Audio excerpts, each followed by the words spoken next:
It is a routine patrol over the North Sea, the kind flown hundreds of times by the Royal Air Force.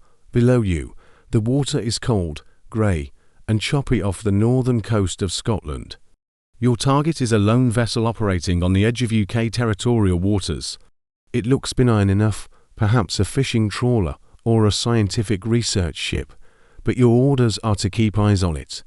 Then, without warning, the routine shatters. A dazzling, intense beam of light strikes the cockpit glass. It's disorienting, blinding, a deliberate assault on your vision, while flying highly sophisticated military hardware hundreds of miles an hour above the waves. This is not a hypothetical scenario from a military thriller. The British government has confirmed this exact event recently took place. The aircraft was an RAF reconnaissance plane on a surveillance mission. The source of the laser attack was the Russian vessel down below, the Yantar, and this high-altitude game of cat and mouse marked a severe, dangerous escalation right on Britain's doorstep. The UK Defence Secretary, John Healey, immediately issued a direct and chilling warning to Moscow stating simply, "We see you, and we know what you are doing." But that phrase, "we know what you are doing," carries a weight far heavier than just responding to a laser pointer, because the blinding light aimed at the pilots was likely just a distraction, a surface-level provocation designed to draw attention upwards.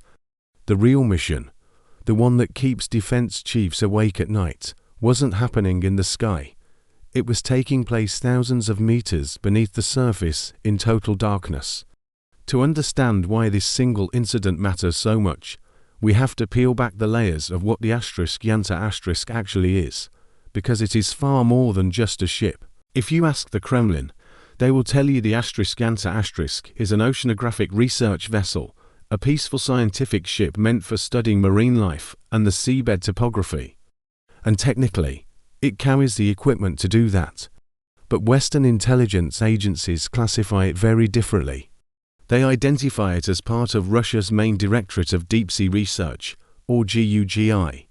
In plain English, it is a super spy ship, one of the most sophisticated intelligence assets on the planet. The Yantar acts as a mothership.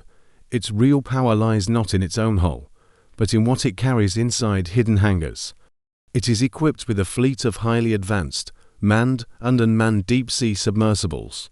These are engineering marvels capable of diving to crushing depths of up to 6,000 meters, nearly 20,000 feet down. To put that in perspective, that is deeper than the wreckage of the Titanic. Down there in the crushing blackness, where sunlight never reaches, these submersibles possess terrifying dual capabilities. First, they can listen.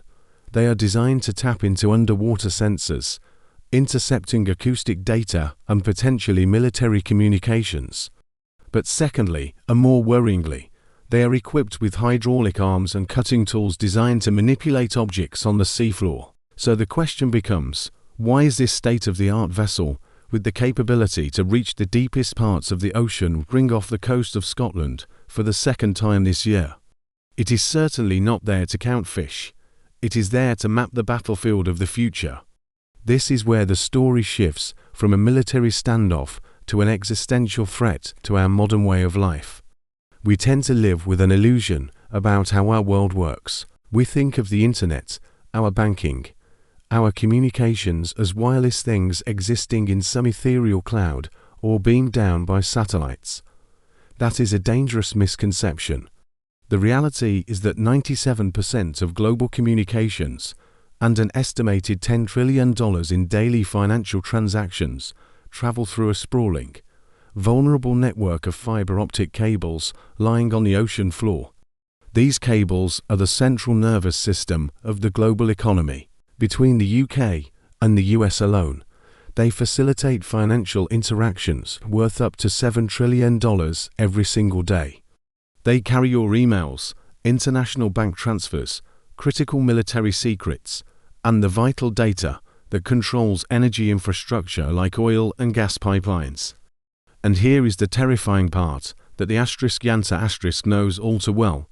This critical infrastructure is almost entirely undefended. For decades, we didn't worry about security down there, because the deep ocean itself was the defense. Who could possibly get down there to mess with them? The answer now is that Russia can. These cables often look shockingly fragile, sometimes no thicker than a garden hose, just sitting exposed on the sandy seabed. When the Yantar is conducting its so-called research off the British coast, intelligence agencies believe it is effectively identifying the precise coordinates of the West's economic jugular vein. The ultimate fear is not just that Russia will tap these cables to spy, though that is bad enough. The nightmare scenario is that, in the event of a full-scale conflict with NATO, the Yantar's submersibles could simply dive down and sever them. Imagine the instantaneous chaos. Financial markets would crash within milliseconds. Communications between Europe and America would go dark. Energy infrastructure would be paralyzed, potentially cutting off heat and power to millions. It would be an economic nuclear bomb detonated, without a single missile ever breaking the surface. We cannot view the Yantar's recent aggression with lasers in isolation. It is part of a much wider, darker pattern of behavior that has accelerated dramatically since the invasion of Ukraine. Russia is actively testing NATO's resolve across every possible domain. We have seen over 20 Russian drones cross into Polish airspace. Russian jets regularly violate NATO airspace over the Baltic states. They are constantly pushing boundaries, prodding defenses to see how we react, measuring our response times and our political will. And there is another element to this war happening inside Russia itself. While the Russian embassy in London dismisses Western concerns about spy ships as militaristic hysteria, the view presented by state media inside Moscow is very different. The Kremlin is running an active propaganda campaign, portraying Britain as public enemy number one, telling their population that the UK has been existentially trying to destroy Russia for centuries. By accusing the West of being the aggressors, the Kremlin justifies its own actions like deploying spy ships and blinding pilots to its own people.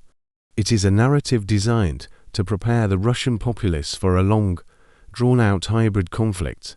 The UK government has stated that we are now living in a new era of threat, and the incident with the Yantar is absolute proof of that reality. The laser attack on the RAF pilot was a dangerous stunt, a flex of military muscle meant to intimidate in the moment. But ultimately, it was a magician's trick, a flash of light designed to draw our eye upward to the sky and away from the water, because as long as we are focused on the visible provocations above the waves, we might miss what is happening in the crushing darkness below. The Yantar may move on for now, but the vulnerabilities it has mapped remain. The next great power conflict won't just be fought with tanks on a battlefield or jets in the sky.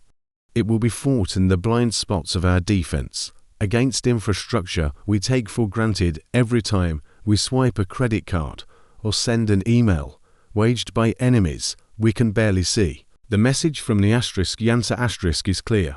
The war is already here. It is just happening underwater.